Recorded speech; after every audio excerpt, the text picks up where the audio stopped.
It's time for chapter 16 of The City of Ember. The plot is really heating up. Lina and Dune are in trouble. Lina is running from the guards, and it doesn't seem like they're going to expose the mayor.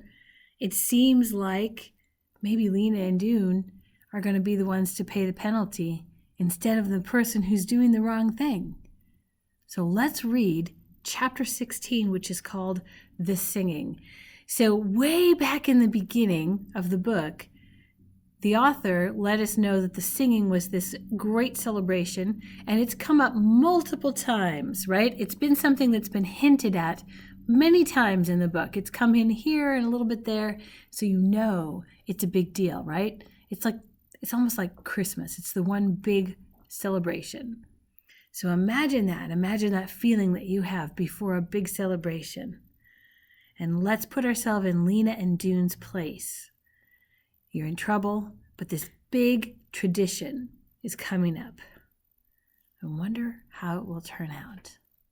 Chapter 16. When Lina heard the guards shout, terror shot through her. She ran faster than she ever had before, her heart pounding wildly. Behind her, the guards kept up their shouting, and she knew that if other guards were nearby, they would come running. She had to find a hiding place. Ahead of her was Bilbolio Square. Was there a spot she could duck into? And like an answer, Dune's words came back to her. The library, it's almost always open, even on holidays. She didn't have time to think. She didn't ask herself whether Edward Pocket would be willing to hide her, or whether there would even be a good place to hide in the library.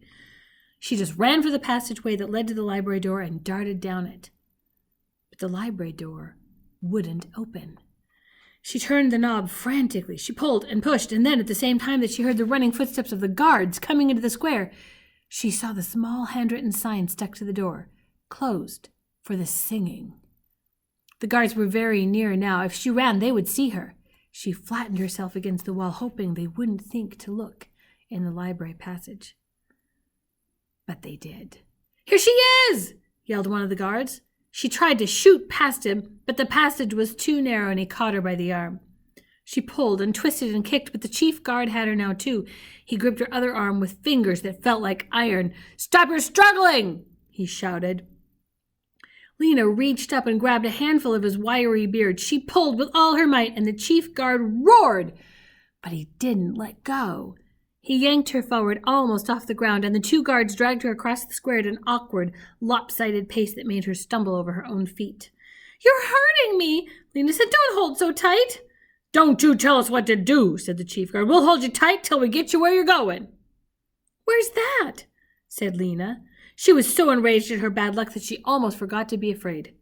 "You're going to see the mayor, missy," said the chief guard. "He'll decide what to do with you." "But I haven't done anything wrong." "Spreading vicious rumors," said the guard. "Telling dangerous lies calculated to cause civic unrest." "It's not a lie," she said. But the guard gripped her arm even more tightly and gave her a shove, so she stumbled sideways. "No talking," he said. And they walked the rest of the way in grim silence. Few people had already gathered in Harkin Square, though the workers were still getting it ready for the singing. Street sweepers crossed the square back and forth, pushing their brooms. Someone appeared at a second-floor window of a building on Gilly Street and unfurled one of the banners that was always displayed for the singing, a long piece of red cloth, faded after years of use, but still showing its design of wavy lines representing the river, the source of all power. That was for the Song of the River. There would be a banner on the Broad Street side of the square, too, this one a deep yellow gold, with a design like a grid to represent the Song of the City, and another banner on the Otterville side for the Song of Darkness, perfectly black, except for a narrow yellow edge. The guards marched Lina up the steps of the gathering hall and through the wide doorway. They took her down the main corridor, opened the door at the end, and gave her one last push, a push that caused her to stagger forward in an undignified way and bump up against the back of a chair. It was the same room she'd been in that other much happier day, her first day as a messenger. Nothing had changed. The frayed red curtains, the armchairs with the upholstery worn thin, the hideous mud-colored carpet. The portraits on the wall looked down at her sorrowfully. "Sit there," said the chief guard. He pointed at a small, hard-looking chair that faced the large armchair. Lina sat. Next to the chair was a small table she remembered from before, with a china teapot and a tray of china teacups with chips around their edges. The chief guard left the room, to find the mayor, Lina supposed. The other one stood silently with his arms folded across his chest. Nothing happened for a while. Lina tried to think about what she would say to the mayor, but her mind wouldn't work. Then the door to the front hall opened, and the mayor came in. It was the first time Lina had seen him up close since she had delivered Looper's message to him. He seemed even more immense. His baggy face was the color of a mushroom. He wore a black suit that stretched only far enough across his vast belly for one button to connect with its buttonhole. He moved ponderously across the room and settled into the armchair, filling it completely. Next to his chair was a table, and on the table was a brass bell the size of a fist. The mayor gazed for a moment at Lina with eyes that looked like the openings of tunnels, and then he turned to the guard. "Dismissed," he said, waving the back of his hand at him. "Return when I ring the bell." The guard left. The mayor swung his gaze back to Lina. "I'm not surprised," he said. He lifted one arm and pointed a finger at Lina's face. "You have been in trouble before, going where you shouldn't." Lina started to speak, but the mayor held up his hand. It was an oddly shaped small hand with short fingers, like ripe pea pods. "Curiosity," said the mayor, "a dangerous quality, unhealthy, especially regrettable in one so young." Hey kiddos, when you're trying to figure out what the author's telling you about something, if the evil person says something in the story, you can almost always bet that the author believes the opposite. So if the mayor is telling us that curiosity is a bad thing, it could be that the author is telling us that it's a good thing. It might be a really good clue about the theme of the book. Just saying. "Curiosity," said the mayor, "a dangerous quality. Unhealthy, especially regrettable in one so young." "I'm 12, said Lina. "Silence," said the mayor. "I'm speaking." He wriggled slightly from side to side, wedging himself more firmly into the chair. He'll need to be pried out of it, Lina thought. "Ember, as you know," the mayor went on, "is in a time of difficulty. Extraordinary measures are necessary. This is a time when citizens should be most loyal, most law-abiding, for the good of all." Lina said nothing. She watched how the flesh under the mayor's chin bulged in and out as he spoke, and then she turned her eyes from this unpleasant sight and looked carefully around the room. She was thinking now, calculating, but not about what the mayor was saying. "The duties of a mayor," said the mayor, "are complex, cannot be understood by regular citizens, particularly children. That is why," he went on, leaning slightly forward so that his stomach pushed farther out along his lap, "certain things must remain hidden from the public. The public would not understand. The public must have faith," said the mayor, once again holding up his hand, this time with a finger pointing to the ceiling, "that all is being done for their benefit, for their own good." "Hogwash," said Lina. Oh my goodness, do you totally hear the voice of the author? Lina is channeling the author right now. The author is telling us that everything the mayor just said is hogwash.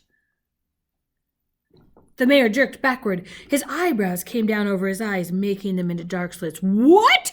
he said. "Surely I heard you incorrectly." "I said hogwash," said Lina. "It means—" "I do not presume to tell me what it means," the mayor cried. "Impudence will make things worse for you." He was breathing heavily, and his words came out with spaces between them. A misguided child, such as yourself, requires a forceful lesson. His short fingers gripped the arms of the chair. Perhaps, he said, your curiosity has led you to wonder about the prison room. What could it be like? Dark, cold, uncomfortable? He made the smile that Lina remembered from assignment day, his lips pulled away from his small teeth, his gray cheeks folded. You will have a chance to find out. You will become closely acquainted with the prison room. The guards will escort you there. Your accomplice, another known troublemaker, will join you as soon as he is located. The mayor turned to look for the bell. This was the moment when Lina had planned to make a dash for freedom. She thought she had a slim chance to succeed if she moved fast enough, but something happened in that instant that gave her a head start. The lights went out. There was no flicker this time, just sudden, complete darkness. It was fortunate that Lina had already planned her move and knew exactly which way to go. She leaped up, knocking over her chair. With her arm, she made a wide swipe and knocked over the table next to the chair as well. The furniture thumping to the floor, the teapot shattering, and the mayor's enraged shouts made a clamor that covered the sound of her footsteps as she dashed to the stairway door. Was it unlocked? She reached for the knob. Grunts and squeaks told her that the mayor was struggling to rise from his chair. She turned the knob and pulled, and the door sprang open. She closed the door behind her and leaped upward, 2 steps at a time. Even in the pitch dark, she could climb stairs. In the room, the bell clanged, and the mayor bellowed. When she got to the first landing, she heard the guards shouting. There was a crash. Someone must have fallen over the toppled chair or table. Where is she? Someone yelled, must have run out the door. Did they know which door? She did hear footsteps behind her. If she could make it to the roof, and if from the roof she could jump to the roof of the prison room and from there to the street, then maybe she could escape. Her lungs were on fire now. Her breath was burning her throat, but she climbed without stopping, and when she came to the top, she burst through the door to the roof and ran out. And that was when the lights came back on. It was as if the blackout had been arranged especially for her. I am so lucky, she thought, so extremely lucky. Ahead of her was the clock tower. She went around to the other side of it. No dancing on the roof this time. A low wall ran along the edge of the building. Lina approached it cautiously and peered over the swarm of people assembling in Harkin Square. Directly below her was the entrance of the gathering hall, and as she watched, 2 guards dashed out the door and down the steps. Good! They had gone the wrong way. They must think she'd escaped into the crowd. For the moment, she was safe. The clock in the tower began to chime. 3 great booms rang out. It was time for the singing to begin. Lina gazed down at the people of Ember gathered to sing their songs. They stood so close together that she could see only their faces, which were lifted up toward the sky with the hard, bright light shining down on them. They were silent, waiting for the songmaster to appear on the gathering hall steps. There was a strange hush, as if the city were holding its breath.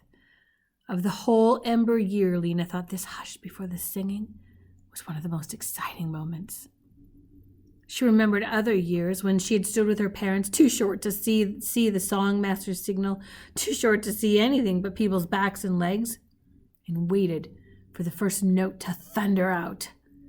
She felt her heart move at that moment every year. The sound would rise in waves around her like water, almost as if it could lift her off the ground. Now suddenly, the moment came again. From hundreds of voices rose the first notes of the song of the city, deep and strong. She felt, as she had all the years before, a quivering inside, as though a string under her ribs had been plucked and a rush of joy and sadness mixed together. The deep, rumbling chords of the song filled Harkin Square.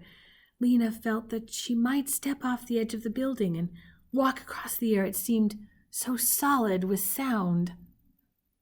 The song of the city was long. There were verses about streets of light and walls of stone, about citizens with sturdy hearts, about stored abundance never ending. Not true, Lina thought. But at last, the song of the city wound down to its end. The singers held the final note, which grew softer and softer, and then there was silence again. Lina looked out at the lighted streets spreading away in every direction, the streets she knew so well. She loved her city, worn out and crumbling though it was. She looked up at the clock. 10 minutes after 3. Dune would be getting ready to leave for the pipeworks. She didn't know whether he'd seen her being captured. If he had, he would be wondering if she'd been locked up into the prison room. He'd be wondering if he should try to rescue her or if he should go down to the river by himself. She should be hurrying to join him, but a sadness held her back like a heavy stone in her chest. She bent her face into the palms of her hands and pressed hard against her closed eyes. How could she go away from Ember and leave Poppy behind? Because if she went, she must leave Poppy behind, mustn't she? How could she take her on a journey of such danger? The song of the river startled her when it began, the men's voices low and rolling, swelling with power, and then the women's voices coming in above with a complicated melody that seemed to fight the current. Lina listened, unable to move. The song of the river made her uneasy. It always had, with its rolling, relentless rhythm. It seemed to urge her onward, saying, "Go down, go away, go now." The more she listened, the more she felt something like the motion of the river in her stomach, a churning, sickening feeling. Then came the song of darkness, the last of the 3 songs, and the one most filled with longing and majesty. The soul of Ember was in this song. The tremendous chords held all the sorrow and all the strength of the people of the city. The song reached its climax. Darkness, like an endless night, sang the hundreds of voices so powerfully, the air seemed to shiver. And at that moment, the lights once more went out. The voices faltered, but only for an instant. Then they rose again in the darkness, stronger even than before. Lina sang too. She stood up and sang with all her might into the deep, solid blackness. The last notes echoed and faded into a terrible silence. Lina stood utterly still. Will it end like this, she thought, at the finish of the last song? She felt the cold stone of the clock tower behind her back. She waited. Then an idea came to her that made her skin prickle. What if she were to shout into the silence right now? What if she were to say, "Listen, people, we've found the way out of Ember. It's the river. We go on the river." She could announce the astounding news just as she and Dune had planned to do, and then what would happen? Would the guards rush to the roof and seize her? Would the people in the square think her news was just a child's wishful thinking, or would they listen and be saved? She could feel the words pushing upward in her throat, and she wanted so much to say them. She took a deep breath and leaned forward. But before she could speak, a rumble of voices arose below. Someone shouted, "Don't move!" And someone else shrieked. The rumble rose to a roar, and then cries flew into the darkness from everywhere. The crowd was erupting into panic. There was no hope of being heard now. Lina clutched the edge of the clock tower as if the tumult below might cause her to fall. She strained her eyes against the darkness. Without light, she could go nowhere. "Lights, come back on," she prayed. "Come back on." Then she saw something. At first, she thought her eyes were tricking her. She closed them tightly and opened them again. It was still there, a tiny point of light moving. moving light. As she watched, it moved along slowly in a straight line. Then it turned and moved in a straight line again. Was it on River Road? She couldn't tell, but suddenly she knew what it was. It was Dune! With a candle! Dune going toward the pipeworks in the dark. And she wanted to go too. She could feel it all through her, the urge to run and meet him and find the way out of Ember to the new place. She listened to the shouts and wails of the terrified people in the square below.